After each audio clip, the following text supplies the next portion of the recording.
مولا علی کہتے ہیں ایک دن میں نے عجیب نظارہ دیکھا، نبی کریم علیہ السلام سفر سے واپس آنے والے تھے، میں نے حضرت فاطمہ کو اطلاع دی کہ حضور آج پہنچ جائیں گے، تو انہوں نے گھر سارا صاف کیا، سجایا، سنوارا، کھانا پکایا، لیکن فرماتی ہیں جیسے ہی حضور اندر داخل ہوئے نا گھر کے، جناب فاطمہ نے حضور کا چہرہ دیکھا تو ہاتھ پکڑ کے چومنے لگی،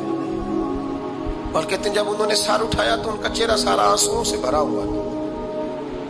رسول کریم نے بیٹی کے سر پہ ہاتھ رکھا، بٹھا لیا، فرمایا فاطمہ بیٹے رونے والی تو بات کوئی نہیں تھی، کیوں رو پڑی ہو؟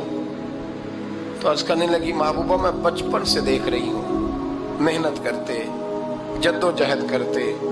مشقت کرتے، یا رسول اللہ آج آپ آئے ہیں تو آپ کے چہرے پر تھکاوٹ کے آثار ہیں، حضور وجود تھکا ہوا ہے، یا رسول اللہ میں نے ساری زندگی آپ کو کام کرتے دیکھا ہے،